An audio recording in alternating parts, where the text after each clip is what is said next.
Welcome to the Cookbook, where we invite guests on to share the ingredients of what has helped make them the successes that they are. All of it, the good, the not so good. You're not going to find anything half-baked here. And our kitchen gets messy sometimes. That's when the fun starts. So come on and join us. Hey everybody, welcome to a special episode of the Cookbook. I'm Iris Goldfeder, your host. And today we're going to be focusing on mental health. This is Suicide Prevention Awareness Month, and it's also Recovery Awareness Month. And I know that my last guest was Brandy Christensen, but we were talking, and in light of what this month stands for, I thought that it would be a good idea to bring Brandy back on to talk more about mental health. And, you know, all of the issues that are surrounding suicide prevention awareness and recovery awareness. So without further ado, let's bring Brandy on. Hi, Iris. Long time no see. Right. So this is, it's interesting because it being Suicide Prevention Awareness Month and Recovery Awareness Month, tied together, I thought that it would be really important to bring you back to kind of talk more about it. I know we talked about it a little in our previous conversation, which, you know, will still be out there, probably with a couple of bleeps in there because I got a little carried away. But I just think that it's really important to talk about mental health. I think that it's been taboo for a really long time. And this being the month, I thought that we should have a conversation and maybe bring some more awareness about it. So let's talk about what Mental Health America, Wabash, Valley region, how are you guys handling this month?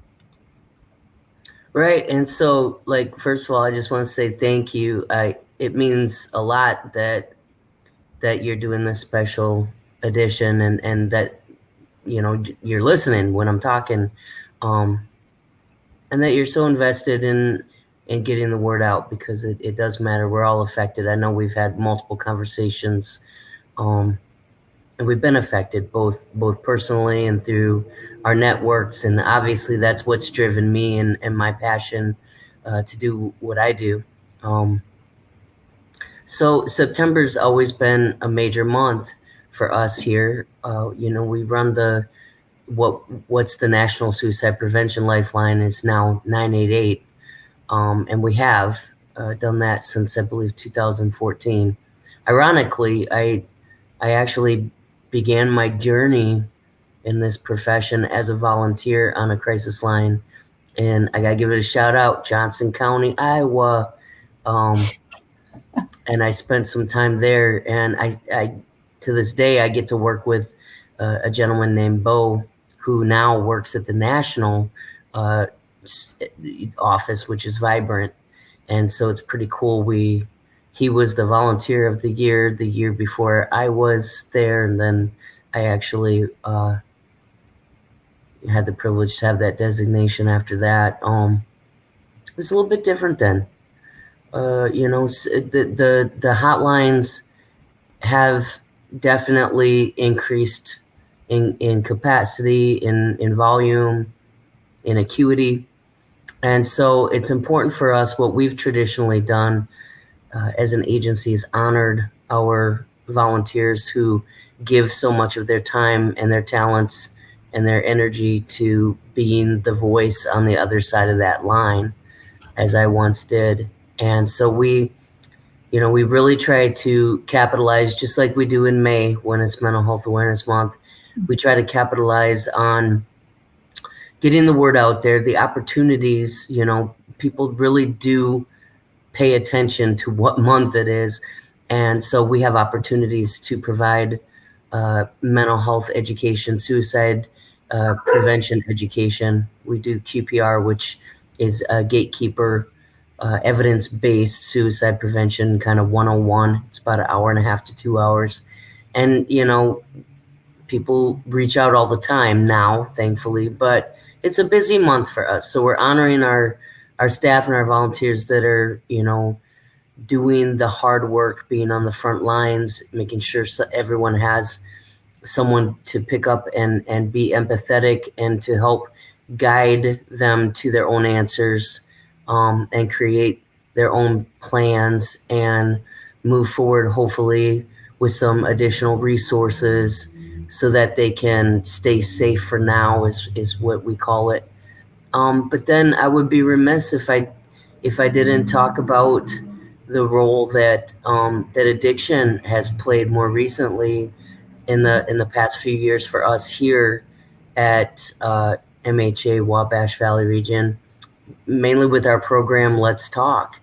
And so, a lot of times, most times, very often, individuals who are considering suicide or do take that step to end their life, they have drugs and alcohol in their system. Well, they use drugs and alcohol to do it, right? So sometimes the inhibition, right? Right. Yeah. Yeah. Have you seen it? Yeah. Well, yeah. I mean, I look at mental health. I mean, obviously, there's recreational drug use, and but then there's addiction. And in my younger days, I knew people that were addicted, and it changes them.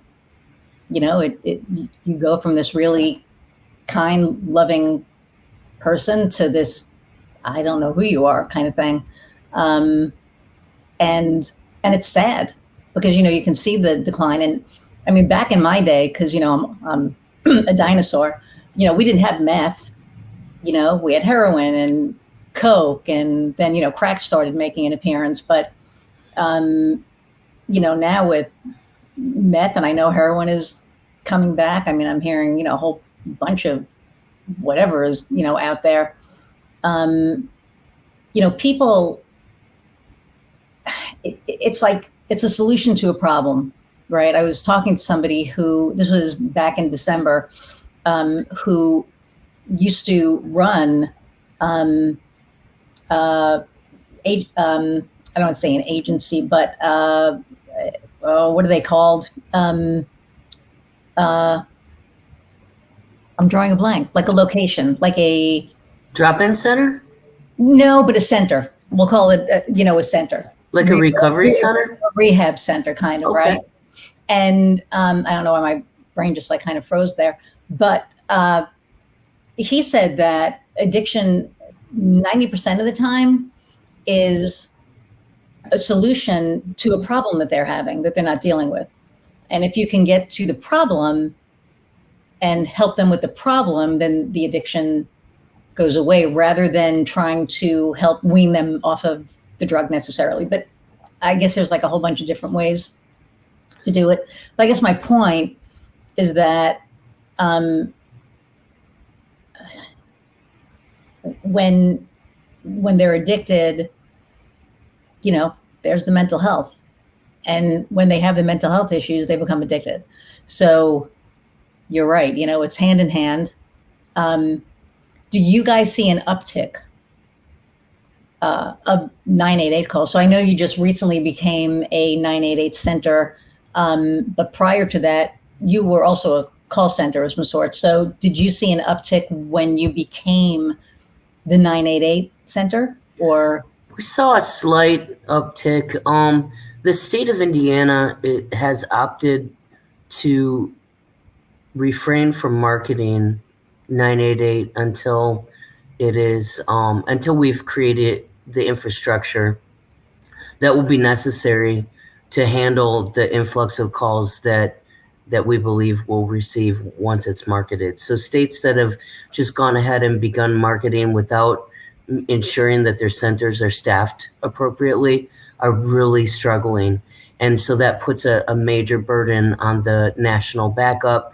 And then that makes it more likely that someone who reaches out, how it works is if someone reaches out in one of the 33 counties that we serve and they call 988, and let's say we have 3 operators that are on call. We have on the phones. Let's say we have 1 volunteer and two paid staff, and this is a scenario that's occurred in the past month. And there's 4 calls come in at the same time. That 1 call will go to a backup center, national backup center, and that may be somewhere in Nevada or Alaska, somewhere that isn't as familiar with the resources that are in the area that they're calling from. Right. So there's a 30% chance that call won't never be answered because the backups are receiving so many calls. And that's the reality that we've been dealing with for the past couple of years, because we've experienced a 300% increase in calls just since I took over in 2019. Wow. Just with COVID and the closure of a couple of centers and just, people are struggling. And so they're reaching out, and it's good that they're reaching out. So the state in its wisdom is refraining from actually marketing, but we're allowed to educate. And so we're educating that 988 is essentially a mental health crisis line. It's still the National Suicide Prevention Lifeline. We're still engaging with people that need help right now.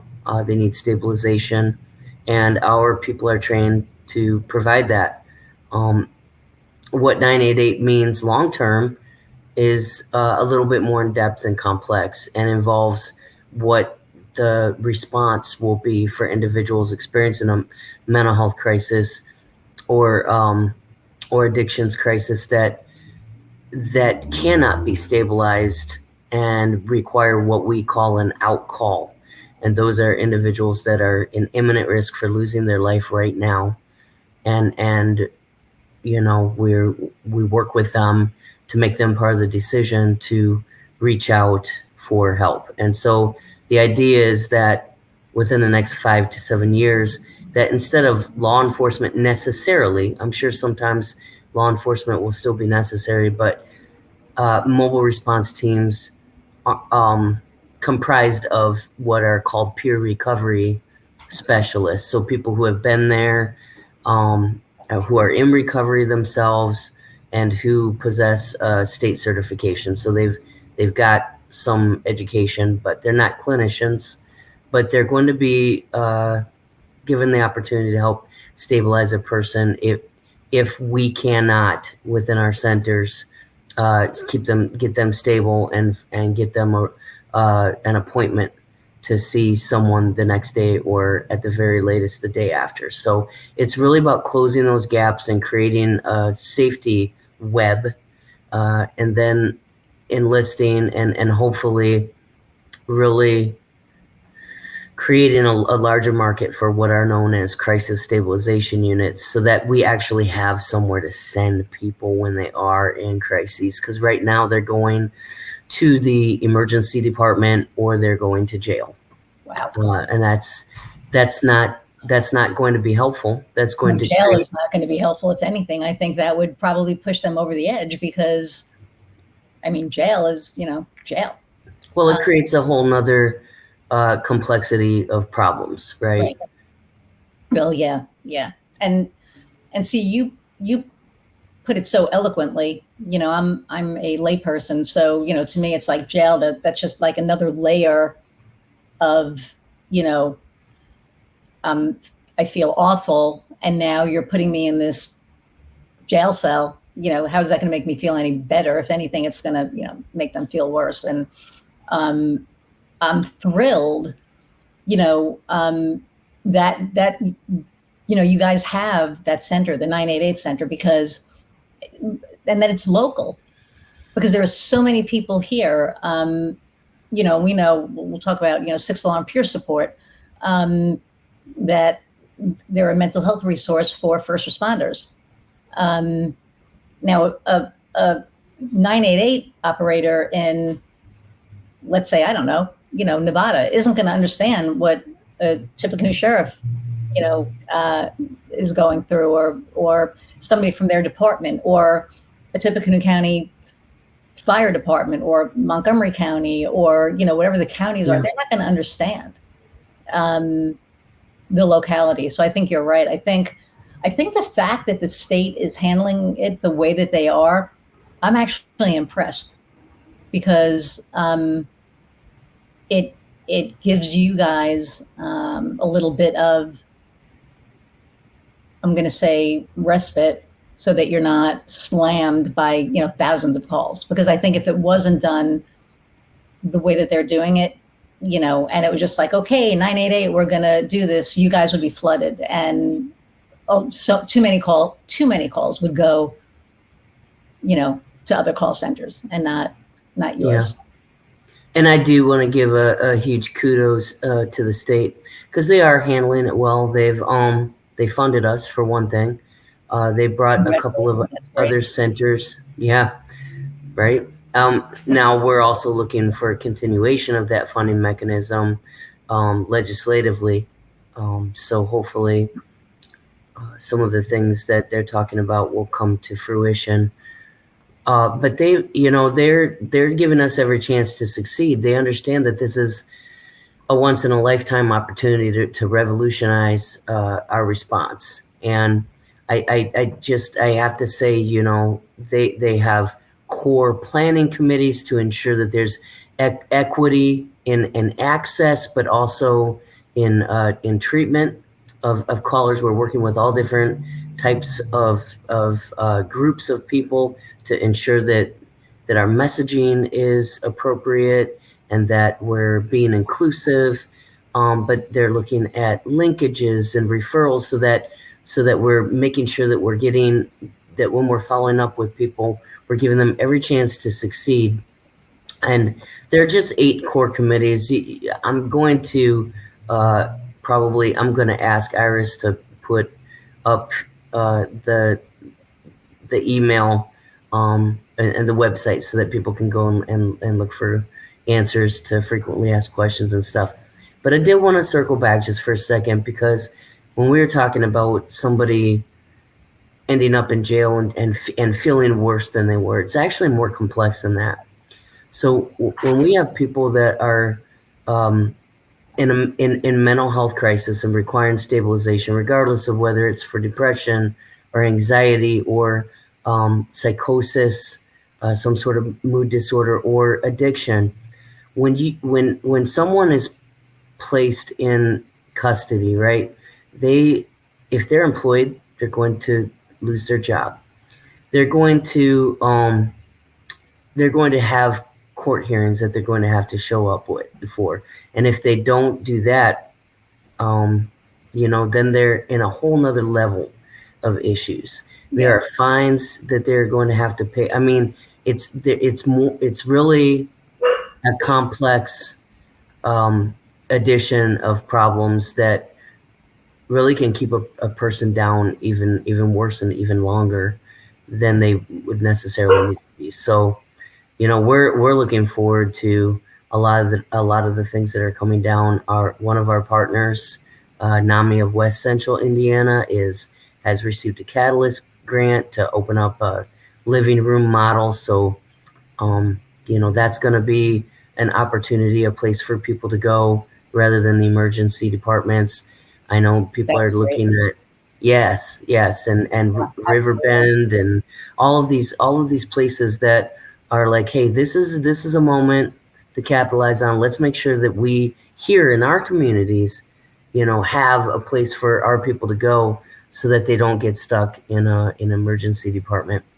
Because especially for adolescents right now, if you have an adolescent that is in crisis, they could sit in an emergency department for days, weeks. Weeks, Really? because there's nowhere to send them. Wow.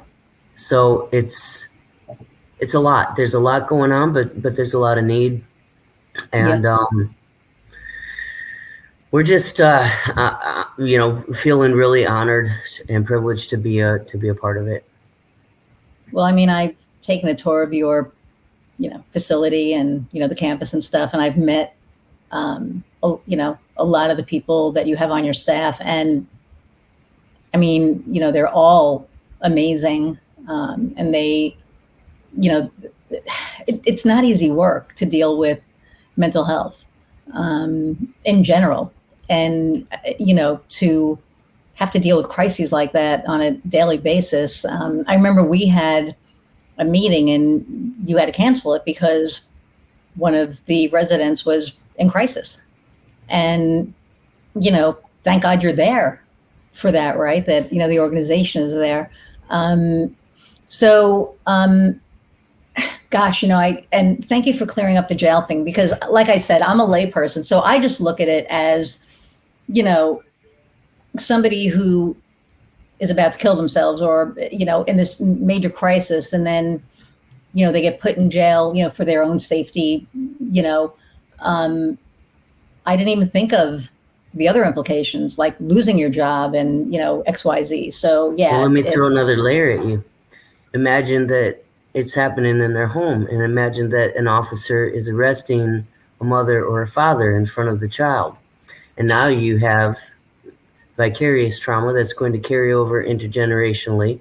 Now you have who's going to take care of child care, who's going to get the child to school or not. Who's going to fill in all of those gaps. And now we've created a whole another level of issues for the whole family, right? Right. Whereas we can go in, a peer recovery specialist can talk to someone in their own language. They're going to be empathetic. They're going to be trained. They're going to be able to give them a follow-up appointment the next day and just wrap those services around them, keep the family intact. And, it's really a more humane way to deal with an illness. Right. And this is why I wanted to do this and give you this platform, again, because I think it's so important, and it's so, I want to say underserved, because so many people don't want to talk about it. There are so many people that suffer from mental health issues that won't talk about it. They won't get help. They, to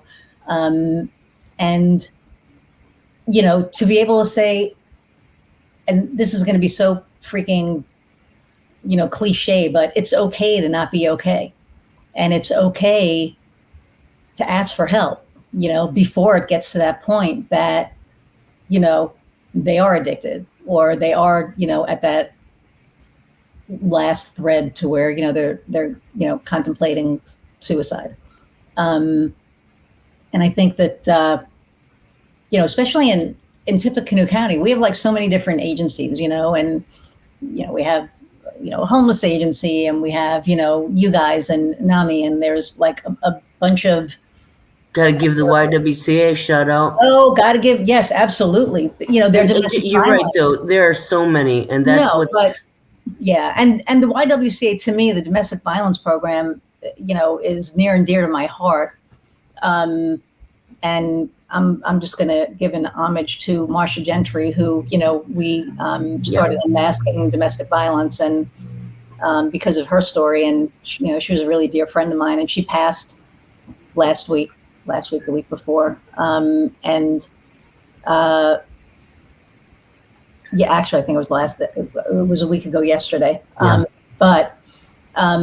So the domestic violence program was always very near and dear to my heart. How do we help that? And I know that, the new CEO there is, she's okay. We'll give Lindsay a shout out. She I have to, because I felt so awful when I was talking about my support system on the last podcast. And I didn't even say anything about her, and she's cool. She's cool as a cucumber, no doubt. But honestly, the last 3 years, there's no way that Brandy Christensen's sitting right here today without the support of Lindsay Meckler. So I just want to get that out right away.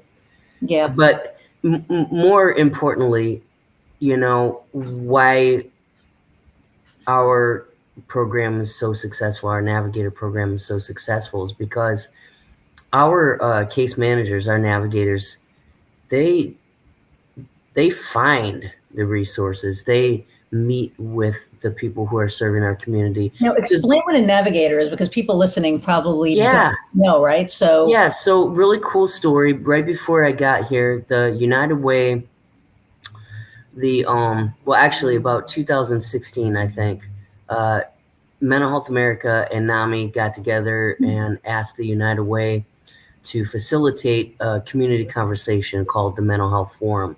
And also, what is NAMI? Because, we're assuming National Alliance on Mental Illness. So Sherry Moore's the director over there, but neither one of us were involved. This was right before our time. Right. And the issue was that there were so many people that were trying to get in to see a clinician for therapy, and they were being told, we're not accepting anyone at this time. And so it got to the point where they convened this meeting, and the United Way presided over it, Michael Budd, and created this mental health care forum. And the Navigator program actually came out of that. Navigators are short-term case managers that are there, and I got to give a shout out to the funders, the NCHS, United Way, and the Community Foundation Greater Lafayette said, hey, let's get together, let's fund this program, let's remove some of these barriers that people are having. And so that's what we did. And it's obviously morphed throughout the years. COVID gave us the platform to be able to use, people can use it just over the telephone, or they can come in and meet in person, and they sit down with them. They assess, do you have insurance? If not, let's get you connected to insurance. We use our partners for that. We don't duplicate anything, right? But we connect people. We remove their barriers. We find out, what are they looking to accomplish? What do they need help with? What kind of insurance do they have? And our navigators just take that on. I tell them they're like case managers meet telemarketers meet. I mean, they're like wearing capes. They do this. It's a hard job. And until I kind of changed what I understood the program to be, I had a hard time getting employees to fulfill that mission, because it is so hard. You hear about, I don't know, maybe 10 to 15 no's before you get a yes for people. But can you imagine if you had to do that by yourself? You might give up after 3 or 4 or 5 or 6 or 10. Yeah. And so the navigators do that, and then they follow up and they make sure everything's going good, and you don't actually get released from the program until you've successfully been in treatment for 30 days and you're happy and satisfied and you've met all your needs. But after a while, especially during COVID, we're like, well, shoot, how are you going to get help if you don't know where you're going to sleep tonight, or you don't know if your kids are going to be able to eat, or you don't have childcare, or you don't have a job, and the list goes on and on. And so, we connect everything from legal services to utility assistance. I mean, and these are our partners. And so we meet with someone every week, and the team did this. I can't take any credit. They did this all on their own, and they started having these meetings, and we bring people in and we exchange information. What do you do? What do you do? We create referral systems. And, when they did a follow-up white paper on the efficacy of the program, what they found was that there was just a ton of evidence that the Navigator program actually connects internally the people that are providing the support. So in other words, it was reciprocal. So if a therapist was getting inundated with requests and they were having to turn people away, they could refer them to the Navigator. And it's so organic, and it flows, and it fluctuates, and it's just, I used to just get terrified by the trends, and oh no, we gotta hire. But after 3 years, I'm like, well, that just happens in October and September. Hang on, and let's not panic. And I'm rambling because I'm just in awe of their abilities and their tenacity and their compassion. And then we created the Let's Talk program, which is a peer recovery specialist program, and it was fashioned after the friendship benches in Zimbabwe, believe it or not. Oh, wow. Which was an evidence-based program that Gran mothers created because there were no mental health providers. There was one psychiatrist in the entire province of Zimbabwe. And so these grandmothers are like, we have to do something. There's a crisis. Our people are dying. And so they created these benches where the grandmothers would just go and sit, and people could come and sit down and talk to them. And wow. Yeah, so I said, hey, Wow. peers are pretty huge right now. Let's make it evidence-based with peer recovery specialists. And then we got, Jonathan Jones, who's just the most amazing, incredible, humble man who has traversed so much adversity and helped so many people. I always have to tell him, hey man, stay humble, because people will stop me. They'll be like, this guy, and I'm like, I do. So, and he's got a story, and he'll share it, and he's just amazing. And we're adding to this team because we need to, because there's such a need. Mm-hmm. And don't get me started on the ones that are answering the phones on the crisis line. Mm-hmm. I mean, that is high stress all day long. And they're doing it, and they're coming back every day, and they're, all I can say is that it's a true team effort, because the board of directors has given us every opportunity to succeed with their leadership. I'm in awe of them, particularly the executive committee, and, have just forged this amazing mutual admiration society with the people that are helping to make sure that the people that are helping other people are okay. And, and I think it's great. And you're not rambling. This is your platform. So, but I do want to bring up a few things that are coming up, because I know, we were talking about it earlier. Yeah. So, September 19th. So for those of those of you, I'm from New York, and my wife is like, why do you always say y'all? And it was a stage thing. It's inclusive. It's inclusive, but when I was in New York, singing on stage, I'd be like, oh, y'all are great, and they're like, you're a New Yorker, what are you saying y'all for? And it just kind of carried over, so it always makes me laugh. But I think that September 19th is Mocktail Monday. That's and right. We'll talk more about that. And then I know there's other events coming up. I'm going to shamelessly, it's not shameful, plug Unmasking Lafayette, which is November 12th, and that is to benefit Sixth Alarm Peer Support, which we were talking about earlier, which is mental health resources for first responders. So let's talk about Mocktail Monday. What is it? I know that people are listening to this nationally, and I appreciate you hanging in here. This is really important for our locality. And for those of you who know me, I'm very community oriented. And that's why I wanted to do the special, because it's really to help the community, help you guys get the word out to the community. And so go for it.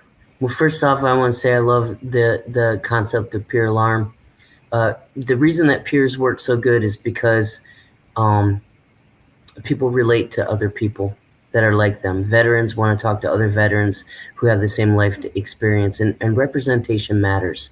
So Sixth Alarm is just a phenomenal concept, and we are so happy to support our brothers and sisters who are serving others in that capacity.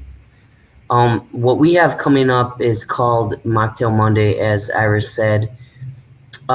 We wanted to provide an alternative to socializing and always having to have alcohol involved. Even at most of our fundraisers and the things that we do, it plays a role. And we wanted to put our money where our mouth is and say, look, you do not have to imbibe in drinking alcoholic beverages to have a good time. And we wanted to support our recovery community. We wanted to have an event that we felt good bringing our peer recovery specialists who are in recovery from addiction to. We also wanted to normalize it, because a lot of times people just don't want to drink alcohol, and they may go to a wedding or to a party and they're directed immediately to the kiddie cooler. Right. And then also we just wanted to shine a light on the on Recovery Month and Suicide Prevention Awareness Month, and really open up space to talk about it. But most of all, we just want to have a good time. Well, and so and we wanted it to be barrier free.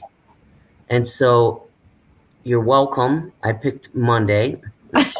We picked Monday. We do almost everything on Monday. Our board meetings are Monday. All the things we do are on Monday. And it's from 5:30 to 7 p.m. It's going to be at the River City Community Center, which is off of Teal Road. And I'm going to give Iris a QR code that maybe 231 South. Or you can go right to our website and register. It's $35 a ticket. And basically, it's a friendly competition. There's 17 bars and restaurants that are going to be paired with 17 community leaders. And they're going to create a team. They're going to create a mocktail.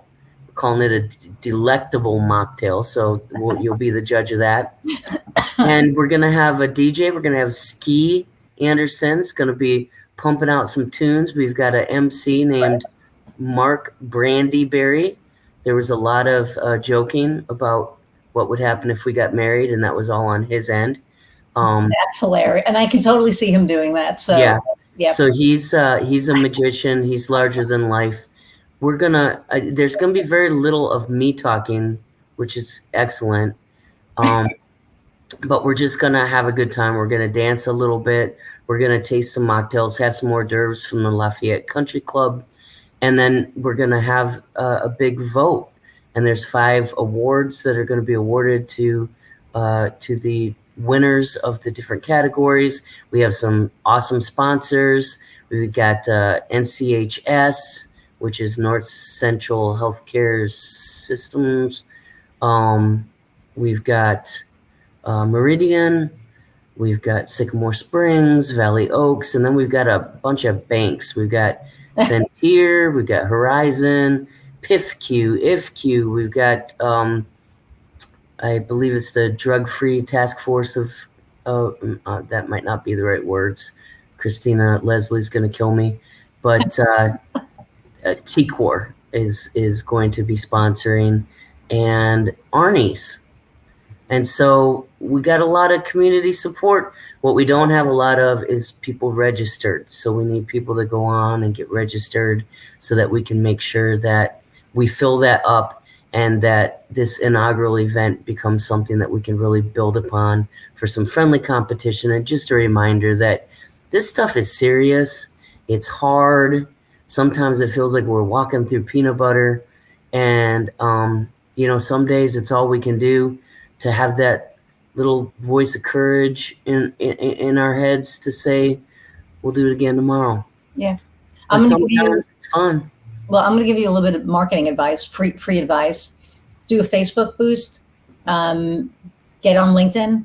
Put it on LinkedIn. I'll put it on LinkedIn. But you want to get the word out. So I always forget about LinkedIn. I'm such a terrible self-promoter.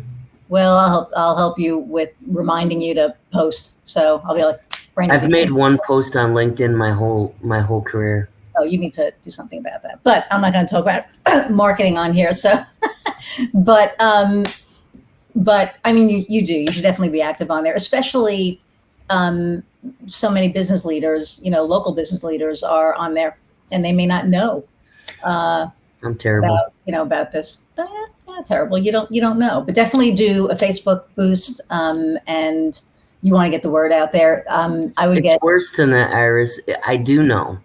It's like cheeseburgers. I know that eating them are bad for me, and I'm not going to lose weight, but I still do it. You're going to eat it. Yeah. Yeah, no, I hear you. But so folks, September 19th from 5:30 to 7, Mocktail Monday at River City Community Center. Yeah. On Old 231 across from Payless, behind McDonald's. And then you said there were other events coming. Yeah. So there's TCOR, which is on the 17th, right? they have a big recovery thing, and oh,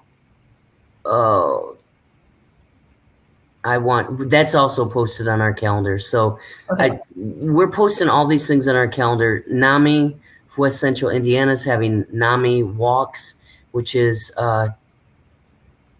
October 8th, I believe. It's all on our calendar, on our community calendar. And yeah, there's just a ton of events just all the time. Ways to support each other, but also ways to plug into recovery. Because let's not forget, there's a lot of people that are in recovery. There's, there are a lot of people that could be in recovery. When you talk about our labor shortage, let's not forget that there was over 100,000 overdoses of working age men and women in our nation last year. Wow. Let's not forget that there's an uptick in suicides, that we've lost a lot of people. We lose more people to alcohol than anything else, and you hardly ever hear anyone talking about that. Yeah, and I've seen, man, there was a guy who used to do articles at our old house, and I watched him. I mean, he was an alcoholic, we knew that, but I just watched it literally eat him up. And I never saw that. Like, nobody in my life was ever an alcoholic. I didn't, that was maybe you're lucky. No, I am. I had my other crap that messed me up, but alcoholism, like having an alcoholic parent or anything like that wasn't one of them. But man, I mean, the sorry for the background noise, but the work that you guys do, and not even, I mean, the fact that alcoholism doesn't get the attention that it should kind of blows my mind, because yes, that's like one of the biggest addictions, but people, I think it's the most socially accepted addiction, because they'll go out and I know people that used to have legal 3-4 glasses of wine a night. And I'm like, that's a little excessive. I mean, I may have 1 glass of wine, a month, maybe 2. And, one of the things, getting back to Mocktail Monday, that I really like, we were out with, I forgot where we were, but Heather and I were out with somebody, and we don't really drink a lot. And they were like, oh, it was actually her job. They do like these safety dinners. And they're like, oh, you're not having a drink? And I'm like, I don't need to drink. I mean, in my 20s, I used to party my butt off, right? But it was partying, and it was, I never went to excess. Well, okay, maybe I did a little, but, I was able to stop it at some point. But as an adult, where I'm at now, I may have a glass of wine with dinner if we go out with friends or something like that. But alcohol to me doesn't really, do it. Really, none of it does anymore. And my friend Kim and I in New York laugh, that we're alive. We thank God, because, in our 20s, we were insane. But then again, who wasn't? But it was looked at differently. Now, what we did back then now would not pass. I mean, it just wouldn't pass. And honestly, it shouldn't, because, I think there are a lot of things that used to be acceptable that shouldn't have been. And the fact that now people are putting a spotlight on it and going, hey, that's really not a good idea to drink and drive. It's not a good idea to, do these things. And we have more options, right? Uber. Yep. Yeah, exactly. Designated driving became a thing. Yep. And that's all a result of consequences. Yeah, I think 100%. I think it's $10,000 now for a DUI. Yeah, that makes people think twice. Yes, yeah, and I remember, I know locally, and I don't know if they still do it. I probably shouldn't say it, but I'm going to anyway. I know on New Year's Eve, I thought Lafayette Limo did like if you called them, I don't know if they still do it, But if you were out drinking and you called them, they would get you home. Yeah, I don't know. I'm not super, I've only been here like a year really that I've lived here. But that sounds pretty cool. Guys, yeah, I I forgot about that. hope that they do that. And Yeah. I just said do. You say do.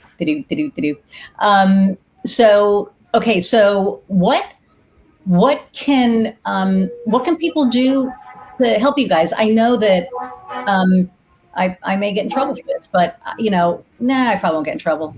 Um, I know for Unmasking Lafayette for the next 2 years after this event with Sixth Alarm, I want to make Mental Health America, Wabash Valley region our recipient for the next 2 years.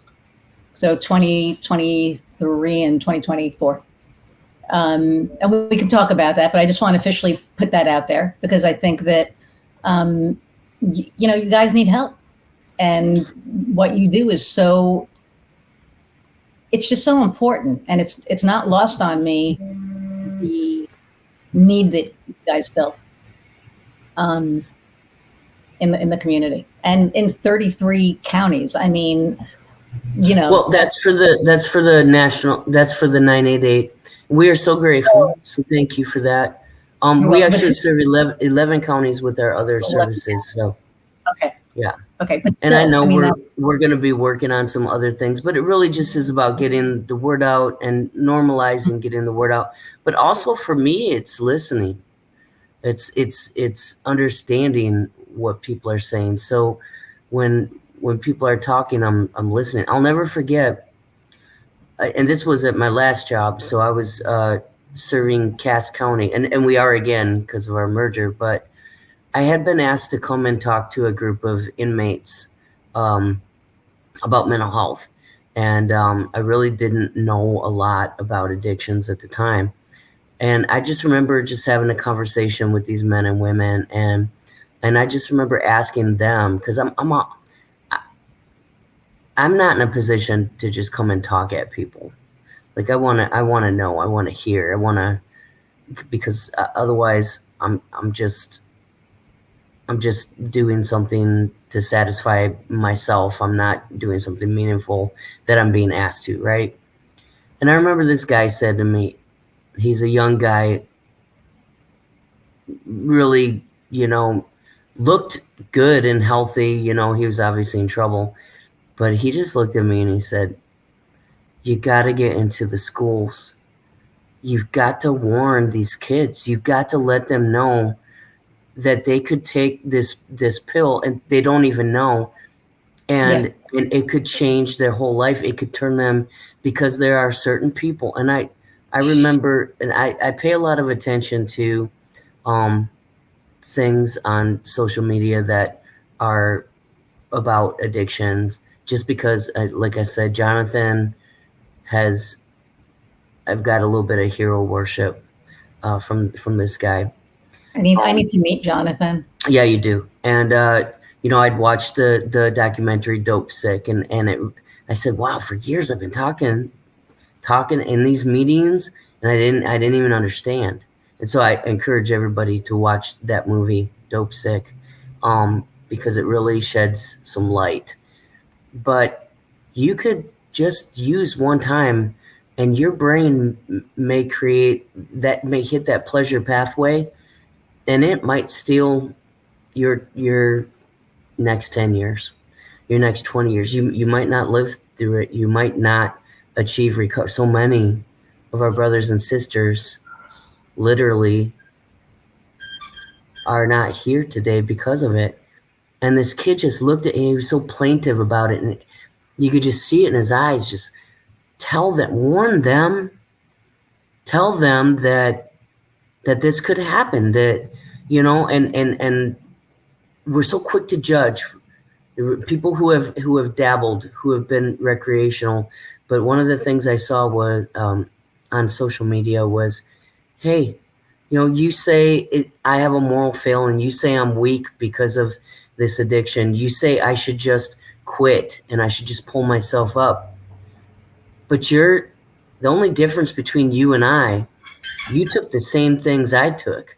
The only difference is I have an addiction, and it hit me differently, and I couldn't recover. It's my brain. And that's the takeaway for me is it's so easy for people to sit and judge other people when they have not walked a mile in their shoes and they don't know. Nobody wants to be in the throes of addiction. No. And the fact that it hits people differently, right? I go back to the 80s, 90s, and certain people did certain things and they did it once or twice and they were okay. And other people, the minute they did it, it was over. Yep. And I watched, and it's amazing how it's almost like a tornado. And this is going to sound crazy, but tornadoes don't follow a certain pattern. They don't hit everything in their path. They kind of almost pick and choose, right? A tornado hit here, I don't know, 8-9 years ago, however long ago it was. It went over somebody that I knew, went over her house, hit somebody else that I know, hit their house, and then it hit like Voestalpine part of it, and then it kind of bounced off. That's like it was a manufacturing place that's no longer here. And then it bounced a couple of places behind, and then it hit like SIA. So it doesn't hit everybody in its path. It kind of picks and chooses, and that scares me. And that should scare the hell out of everybody out there, right? Because, you may think it's a good idea to check this colorful pill out, and you know what? It may be the worst thing that you could do. So, and some of these pills that they have out here now are killing people just instantly. I sit on an overdose fatality review board with a lot of really amazing people.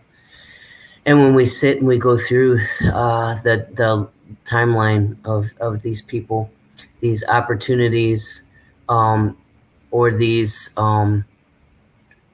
setbacks, these traumas, these, where could an intervention have occurred? Why did this pill get prescribed? And so many different things. And you begin to see so many human beings destroyed by drugs and alcohol and just pain and underlying undiagnosed, untreated mental health disorders, if we're just perfectly honest. Right.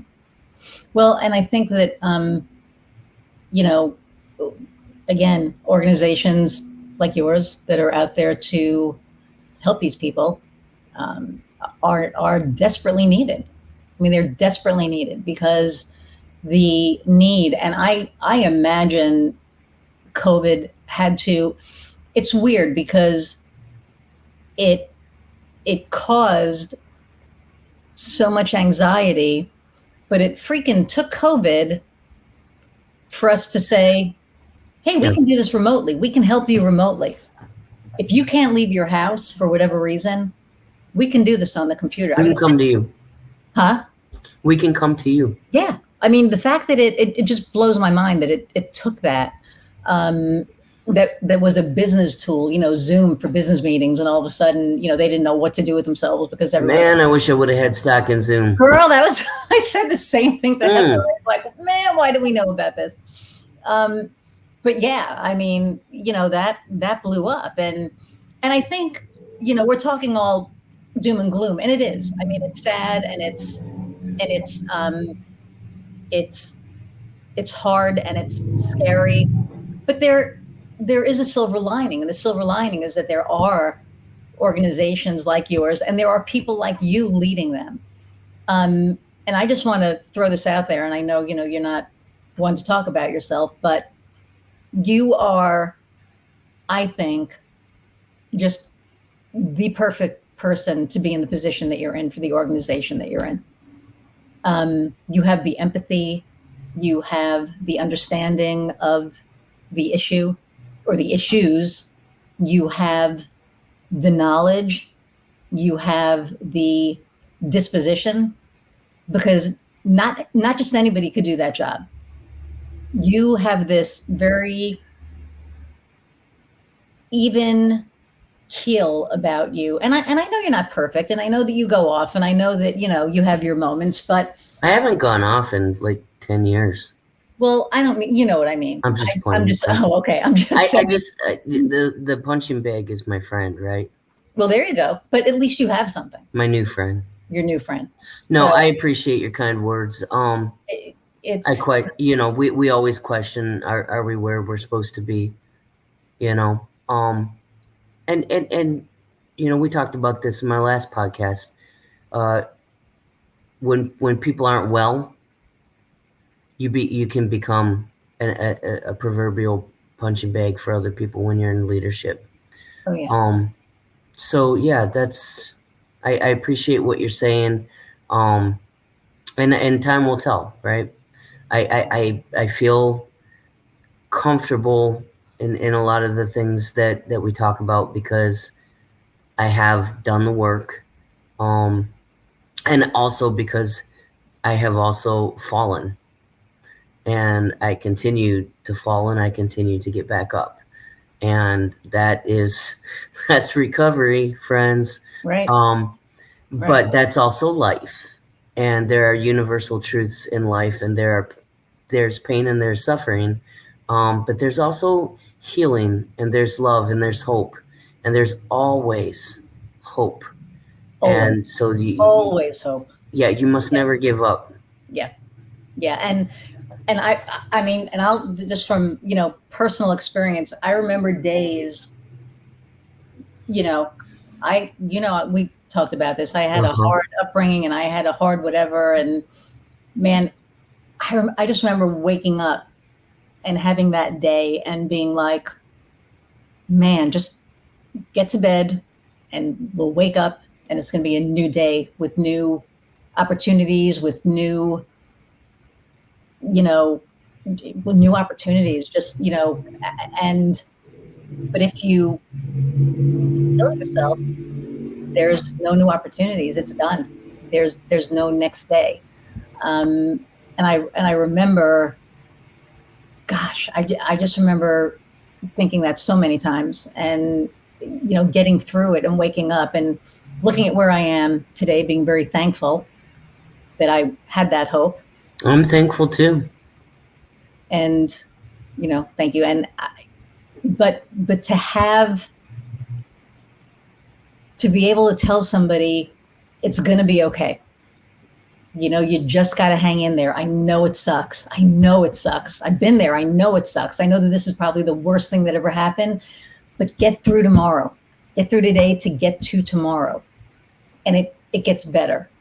And you have organizations like MHA, Wabash Valley, and just MHA in general. You know what I mean? The national organization. Huge shout out to National. Yeah. I mean, let's just shout out to everybody who's out there doing the work and giving these people hope where they don't see it, and giving a hand up.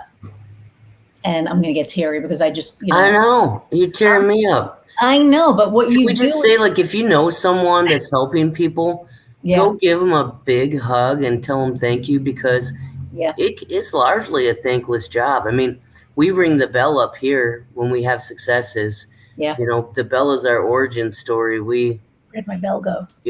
Our that's our symbol of hope. That bell that National had forged from the shackles that were used to bind people with mental illness for so many years, that's our beacon of hope. And so every time that a peer recovery specialist helps someone, or a client gets a job, or celebrates 30 days, or a navigator connects someone to services, or I talk someone into giving us a big check, I get to do that like a couple times a year.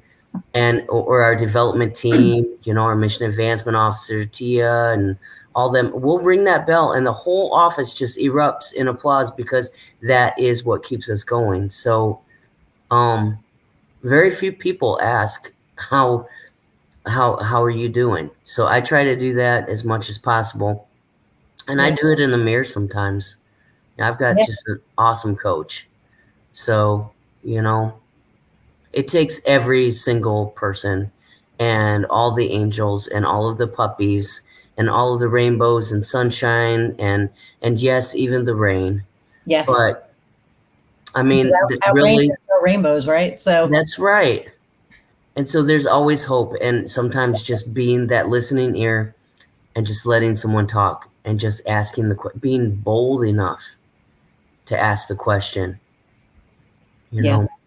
And there are some people that have depression that you will say, "Are you okay?" And they will say yes, and don't push it because they're not ready. I mean, I had firsthand, experience with that, where I would be like, "Come on, I know you need to talk," and it was like, "No, I no." So some people aren't ready to talk, but I think knowing that they can, if they need to, is really important too. So, And just put that harness of gentleness on yep, before you're approaching someone. the Use harness those. of gentleness. That is beautiful. See, you're so freaking eloquent. I mean, you are. You just speak very well, and the way you phrase things are just, yeah. Um, I'm impressed and inspired by you You stop. often. No, it's it's I'm true. looking for this thing my Jonathan gave me, and I'm looking for the pin you gave me. I don't know what. yeah. You better have that pin. I know. Well, my cleaning lady cleaned today. And Oh, I can't find it. But it said it took a lot of pain to become this gentle. Here. Oh wow. I can't find it now. He gave me a bunch of them. Well, I'm just gonna put this out there so you can see. I still have it Yes. right there. Awesome. So, and knowing what this bell means, when you told me that story initially, I had goosebumps everywhere. Because who would have, that's just intense. Okay, so Mocktail Monday. Mocktail Monday. Because shockingly, we're at an hour and 2 minutes. I know it, it's fine. Everyone who listens to this is used to it, but they're used to a different format. But I really, and thank you guys for hanging in with us, or thank you everyone. I don't want to say guys, but thank you everyone for hanging in with us, because this was so important to me to do, because mental health, if we don't have our mental health, we're shot.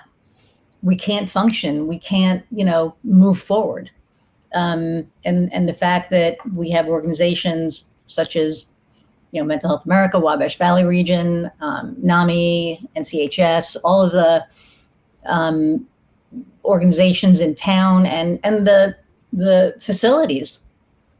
I mean, the fact that we have this here, and nationally, that the help is out there is paramount, I think, especially nowadays, especially after COVID.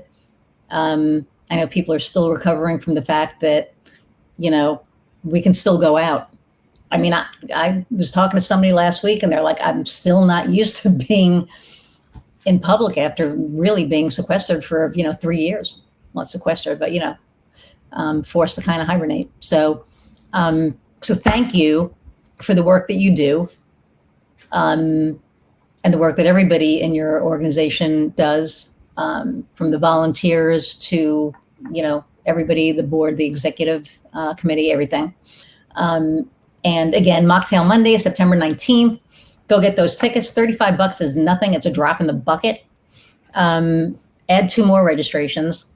I should have signed up already, but I'm going to be there. I don't think people think about it, but I know that the board's starting to sweat it a little bit. They want this to be a success for me, which is so sweet. Oh, so well, let's do this for MHA Wabash Valley Region, and for Brandy, because she busts her butt every day. And yay me, I didn't say one curse this this I'm one. so proud of you, Iris. I was so cognizant. There were a couple of times I was like, wait, no, because then they won't be able to use this. So, I want you to be able to use this. And I think the bleeps in the other one it could be funny. We'll see. We'll see how that goes. But especially if you do like chickens. I don't know, Kofi, you listening to that? Well, that's another story. I'm gonna squirrel, and I don't want to. He's awesome. But thank you for doing this. Thank you. Yeah, no, my absolute pleasure. And again, Mocktail Monday, September 19th, River City Community Center, 5:30 to 7 for the local people. Any of my listeners that want to donate money to Mental Health America, Wabash Valley region, or even nationally, their website is being scrolled on here. It was there, and now it's taking a while to scroll, but mhawv.org is for our local chapter, and MHA probably.org. Is that right, Brandy? I think you have to spell out national. It's MHA National. MHAnational.org. But Okay. if you're viewing from a different area, check out and see if you have a local MHA too. There you go. Absolutely. Likely they're doing really awesome work. Well, yeah. I think you guys are doing. I mean, it's great for national too, but we need the cookie crumbs. Yeah. No, local. Look, we want to. It's Shop all about local. Yes, it's all about community. Shop local. So there you go. Okay, so everybody, I want to thank you for hanging in there with us again for this hour plus for this special edition. And I know that we're a new podcast, and I was told yesterday that it's probably too soon to do this. I don't think it's ever too soon to bring awareness to these social issues. So thank you for hanging in there. And I guess we'll get ready to sign off. Brandy, thank you again. Thank you. And everyone, thank you for listening. Iris Goldfeder, the Cookbook, and special edition.